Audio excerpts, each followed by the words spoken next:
Welcome back, and today we're going to be looking at the Jack Wolf Pioneer Jack.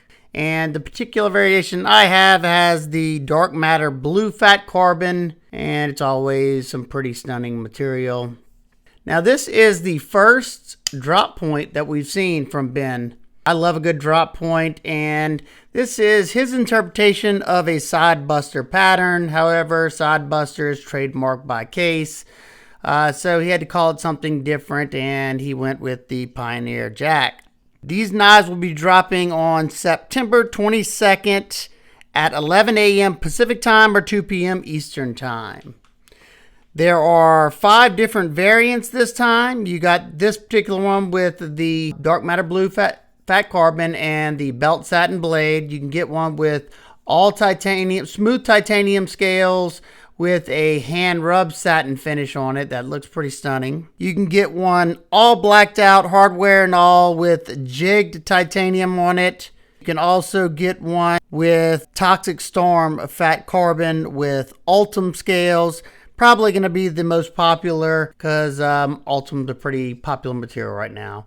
This one has a 2.94 inch blade, so it's still going to be legal in just about any place that allows you to have a non-locking knife under 3 inches at least. And being that you have this drop point, and not only drop point, it's almost a straight back. There's a little bit of curvature here, so you're going to have a lot of thickness at that tip.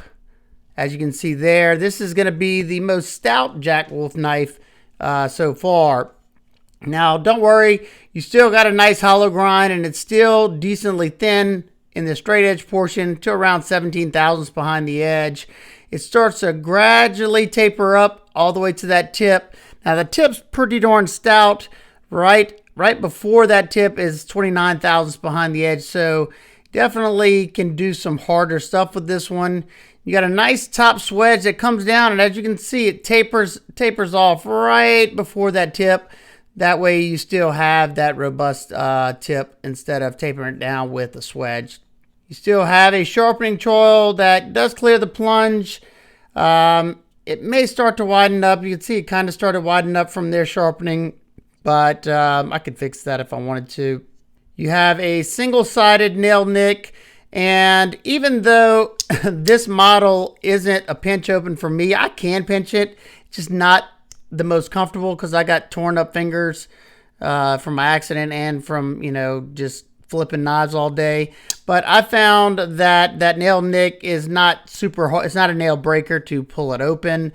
So not something I was really that concerned with.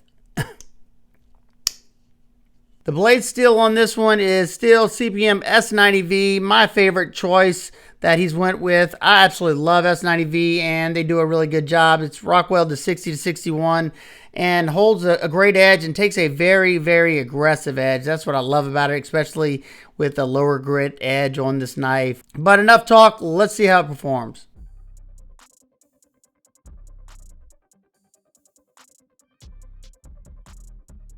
The edge out of box came pretty darn good. Not the best I've gotten from the Jack Wolf knives, but still good nonetheless. And you can definitely feel the extra thickness. Not anything to be concerned about. It still slices better than majority of your knives, especially if you're a non-traditional locking folder type of guy. But you got enough straight edge to that drop point where you can still get these cuts done rather easily without sliding out of the cut.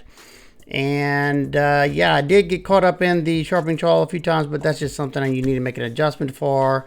And once I did, it was perfectly fine. But I think it did pretty darn well. And we're going to test the ergos on this piece of pine, starting off with some light pressure and slowly moving the pressure up.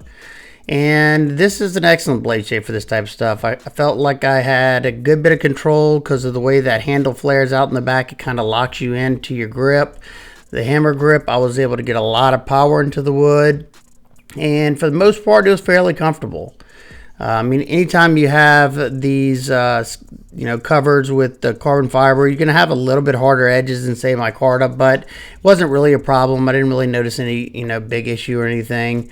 And yeah, I could have done this for a good little while. I was able to get fine curls easily, and easily it was able to put a lot of pressure into this pine piece of wood.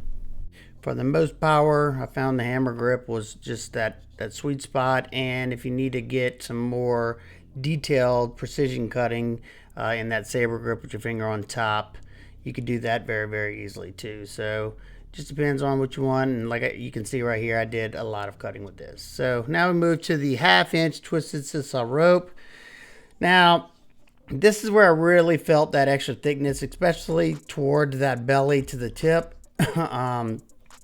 I found the sweet spot is right at that transition from the straight edge to the belly.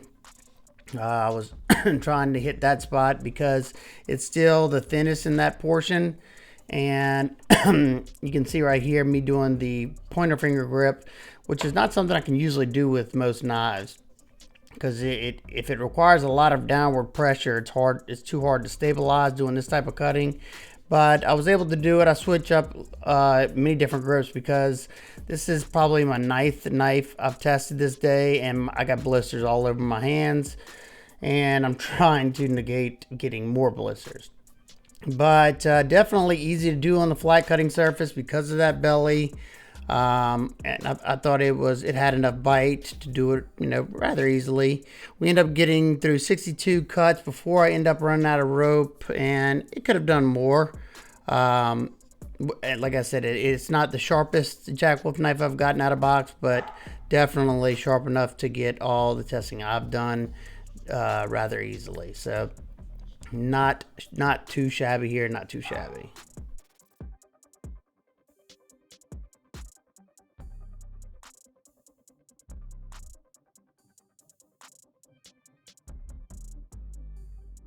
Because this blade shape's almost like a straight back design, that high tip goes well above the pivot, and you got to do drag cuts with the extra belly. Not a big problem, but it's hard to get that tip onto things because you'd have to raise your hand pretty much vertically to use that tip. But there's many different ways to cut things, and it went through all the material fairly good. Didn't even struggle too much with this dense tubing right here. This is stuff that can cause a lot of struggle. Blasted through the corner cardboard, no problem. And once we get to the denim, the knife still has enough bite to get through it, no problem.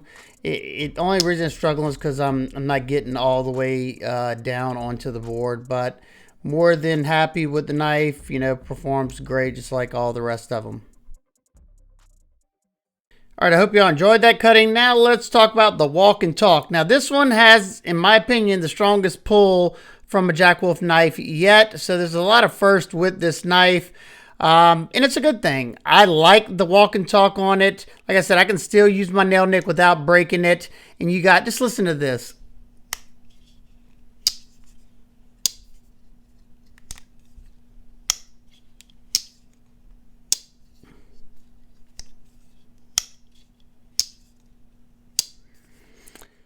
Yeah, definitely have been playing with this one a lot. I love the sounds it makes. Nice, crisp walk and talk. I don't know a real number. If I had to say it's 7.5, I guess. I don't know. I haven't brought this one to my neighbor to let him rate it for me. But definitely a nice positive click to it, and I love that sound. You have titanium bolsters that are almost about 3/4 of the way down. Nice size bolsters there. Triple fluted, as you can see. Nice dark blasted finish on it. Nice contrast with that blue dark matter. I think it looks great. You have polished titanium hardware, Torx T10 for the pivot and T8 for the cover screws. Nice and crisp screws there. You have nice contouring on the entire frame. Love that. And hopefully you can see this. It's kind of hard to show on this dark matter because kind of blends in, but there's a nice chamfer going around right there. Just very, very classy looking. Hopefully you can see that line right there, going to right there. Just another degree of excellence. Then flip it over and look at this back spring. I've been geeking out over this knife, just all the little intricacies. instead of it being all the way straight, you can see hopefully that there's it's 3 segments. You got this little portion, you got a little bitty hump right there and a little bitty hump right there. So it kind of tapers back, so it arcs down a little bit. Very, very nice work. And then you got those crisp lines on the rest of that spring. Very, very nice. Your blade centering is absolutely perfect, as you can see there. Of course, it comes with a nice leather slip to drop it into, and it fits perfectly. The handle on this one is 3.7 inches total, and as you can see, it fits nice, and you can easily flap these down to pull it out. Very nice. You have a total length of 6.66 inches and fairly lightweight at 2.65 ounces. Quick size comparison with the Jack Wolf Big Bro and the Jack Wolf Cyborg. These are excellent size references, almost identical in overall length. Next we have the Benchmade Proper and the Line Steel Roundhead. And last we have the Ontario Rat Model 2 and the Hogue Ritter Mini RSK.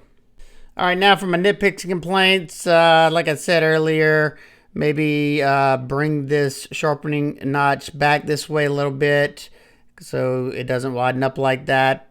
But it's definitely a tricky game to play with such a short grind height. You don't want to take it up too high, so I get that. Also, you know, of course I would have liked to be able to pinch it open, but like I said, it's not a nail breaker. I can get it open without a problem. So just a very minor nitpick. Overall, love the fact that we got a drop point this time. Hopefully we'll get one next with a lower tip on it. That's my favorite type of drop point, one in line with that pivot. But I definitely understand when you're trying to, you know, emulate some of the traditional patterns. So love to hear y'all thoughts. If you plan on picking one of these up, let me know. I get it. It is a premium knife. They're definitely not cheap. And yeah, if you have any questions, comments, concerns, please leave them down below. I hope everybody's having an absolute amazing day. I will see y'all on the next one. Hey, hey, hey, hey, hey.